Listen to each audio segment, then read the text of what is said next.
J'ai pris la liberté de m'adresser à vous, Monsieur le Premier ministre, parce que vous répondez souvent aux questions qui concernent l'université dans cet hémicycle. Monsieur le Premier ministre, les étudiants ont faim. Dans cet hémicycle, nous sommes nombreux à participer à des collectes alimentaires pour leur apporter, dans l'extrême urgence, des moyens de subsistance dont beaucoup sont cruellement privés. Avant la pandémie, près de la moitié des étudiants travaillaient pour pouvoir étudier. Aujourd'hui, la très grande majorité d'entre eux est privée de ces emplois. Votre gouvernement vient d'annoncer la prolongation de la prime versée aux salariés intermittents qui n'ont pu travailler correctement en 2020. 160 000 jeunes de moins de 30 ans vont bénéficier de cette mesure. Le Président de la République a déclaré qu'un étudiant doit avoir les mêmes droits qu'un salarié. Monsieur le ministre, alors pourquoi les étudiants ont-ils été exclus de ce dispositif ? Votre gouvernement vient d'annoncer le versement d'une prime de 1 000 € pour aider les jeunes à payer leur loyer. Les jeunes apprentis en alternance pourront bénéficier de cette prime. Alors, Monsieur le Premier ministre, pourquoi les étudiants ont-ils été exclus de ce dispositif ? Monsieur le Premier ministre, pourquoi la politique du « quoi qu'il en coûte » s'est arrêtée systématiquement à la porte des campus ?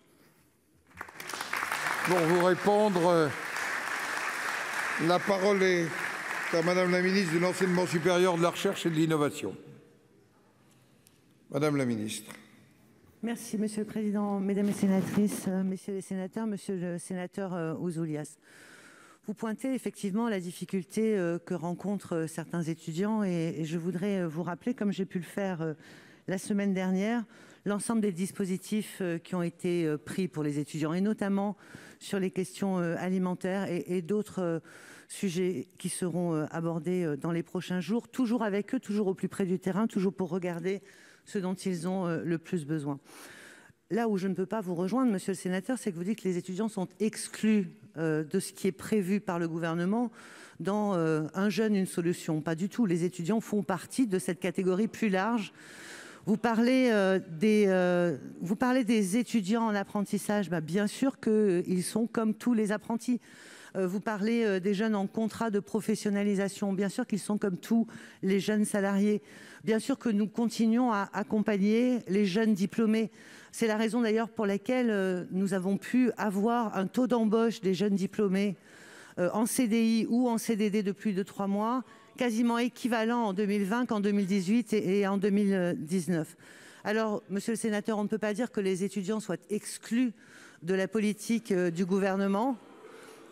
Et non, vraiment pas.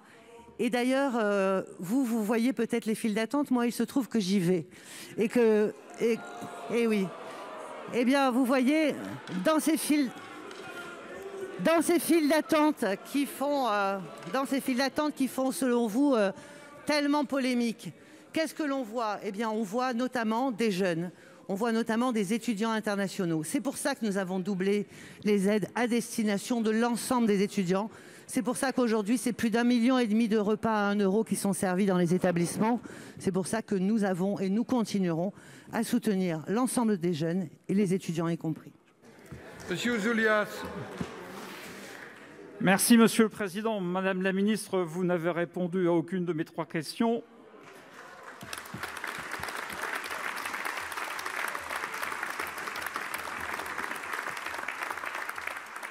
Peut-être que vous pourriez demander au CNRS de lancer une enquête sur ce sujet.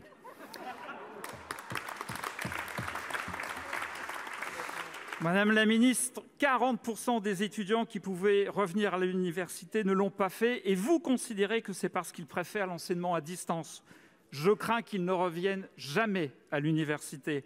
Pour éviter ce désastre, c'est maintenant que le gouvernement doit agir.